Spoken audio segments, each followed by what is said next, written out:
Rebonjour mes amis, comme je vous ai expliqué dans la partie introduction, ce cours et cette leçon qui s'intitule Bien comprendre le processus de recrutement vous donnera une idée très claire sur l'état d'esprit d'un recruteur, les étapes qu'il suit, les contraintes qu'il rencontre et les efforts qu'il déploie afin de trouver la personne idéale. Nous allons vous expliquer clairement les 7 étapes d'un processus de recrutement. Mais tout d'abord, il faut bien comprendre les 2 sources et raisons principales de création de nouveaux postes. La première source, c'est la croissance et le développement des activités d'une entreprise ou d'une organisation. C'est tout à fait légitime et c'est tout à fait normal qu'il aura besoin de plus de monde pour l'accompagner dans cette phase importante de sa vie. La deuxième raison, c'est le départ d'un collaborateur. Un départ peut être une démission, peut être une retraite ou encore un licenciement. En tout cas, dans ce cas-là, il y a des questions légitimes qu'on peut poser parfois selon le type, la nature, la taille de l'organisation ou de l'entreprise, du genre, est-ce que cette organisation ne fait pas de remplacement ou de promotion en interne? C'est juste une question et une réflexion à garder en tête. Maintenant, nous allons attaquer les 7 étapes d'un processus de recrutement, qui sont 1. La décision de recrutement. 2. La fiche du poste et des profils des candidates ou des candidats. 3. Le choix des canaux de communication. 4. Le lancement et la publication de l'offre de l'emploi. 5. La réception et la présélection des CV. 6. Les entretiens et les évaluations des candidates et des candidats. 7. Et enfin, la sélection et la négociation avec la candidate ou le candidat retenu. Voyez-vous, c'est un process qui n'est pas simple. C'est très lourd, c'est très long et consommateur de temps et d'énergie. Alors, nous allons enchaîner par la première étape de ce process, qui est la prise de décision de recrutement. Et c'est une décision qui n'est pas du tout facile. C'est une décision difficile. Pourquoi? Parce que tout simplement, la décision de recrutement ne peut être prise qu'après concertation entre en général 3 parties prenantes. La première partie prenante, c'est l'entité qui demande le renforcement de ses équipes. Alors la responsable ou le responsable de cette entité envoie une demande à l'entité responsable de la gestion des ressources humaines. C'est la deuxième partie prenante qui peut valider la demande ou la rejeter en proposant d'autres solutions du genre un remplacement en interne ou la répartition des tâches demandées sur les équipes existantes. En général, dans les grandes organisations, cette entité RH intervient dans tout le processus de recrutement. La troisième partie prenante, c'est le top management, qui en général valide la décision du recrutement et parfois peut même valider la candidate ou le candidat sélectionné. J'ouvre une parenthèse pour dire que dans les petites organisations, le top management peut jouer le rôle des ressources humaines.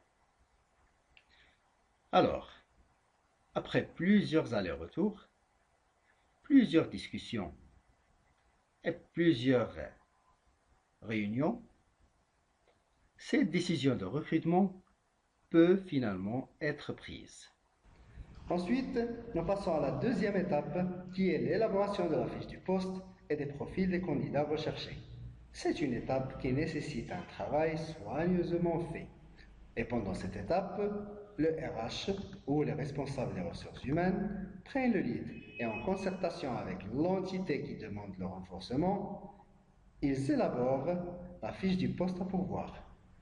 les compétences requises, les expériences demandées, les diplômes ou toute autre exigence nécessaire pour le poste. Par exemple, la mobilité géographique, un permis de conduire, etc. L'essentiel, c'est que la fiche du poste doit cibler parfaitement les candidats les plus adaptés pour ce poste-là. Ensuite, on arrive à la troisième étape, qui est le choix des canaux de communication. Le choix est très vaste et doit être basé essentiellement sur où se trouvent les candidates et les candidats qui correspondent vraiment à notre poste ouvert. Est-ce qu'on va les cibler par le biais des journaux classiques, par le biais des réseaux sociaux, à travers les job boards ou les sites de recrutement, ou par un parrainage interne ou ce qu'on appelle la bouche à oreille? Bien sûr, on peut choisir un ou plusieurs de ces canaux-là. Ensuite, on passe à la quatrième étape, qui est la publication de l'offre sur le canal de communication choisi. Et c'est à ce moment-là que vous allez peut-être rencontrer ou recevoir une offre d'emploi publiée par exemple sur un journal. Cette offre doit indiquer la fiche du poste précédemment établie et discutée, peut-être des pièces à fournir dans un dossier de candidature et surtout un délai de réponse et de réception des dossiers de candidature des candidates et des candidats. Ensuite, on arrive à la cinquième étape qui est la réception et la présélection des CV reçus. C'est une étape parmi les plus lourdes parce que les services des ressources humaines reçoivent les CV, ça peut être des dizaines, des centaines ou encore des milliers de CV qu'il faut examiner et étudier pour sortir avec une première présélection qui sera proposée à l'entité concernée par le recrutement. Cette entité doit encore rajouter un filtre et sortir avec une nouvelle liste des candidats retenus pour passer des entretiens d'embauche. Ensuite, on arrive à la sixième étape du processus de recrutement, qui est la planification et l'organisation des entretiens avec les candidates et les candidats invités, ainsi que leurs évaluations. C'est l'une des étapes les plus importantes du processus, dans laquelle on veille à ce que tous les entretiens soient organisés de la meilleure façon possible. Et on gère aussi toutes les contraintes liées à ces entretiens-là, les retards, les annulations, les reports, etc. C'est pas du tout simple. Mais enfin, à la fin des entretiens, on sort avec une liste des meilleurs candidats qui correspondent au poste ouvert par notre organisation ou par notre entreprise. Ensuite, on arrive à la septième et la dernière étape du process qui est la sélection et la négociation avec la candidate ou le candidat retenu. L'organisation, l'entreprise en général offre un package composé d'un salaire, de certains avantages et certaines motivations que les candidats peuvent accepter, négocier ou rejeter. Dans ce dernier cas de rejet, on revient à notre fameuse liste des meilleurs candidats retenus et on refait cette septième étape jusqu'à ce qu'il y ait un accord entre l'organisation et l'une des candidates ou des candidats.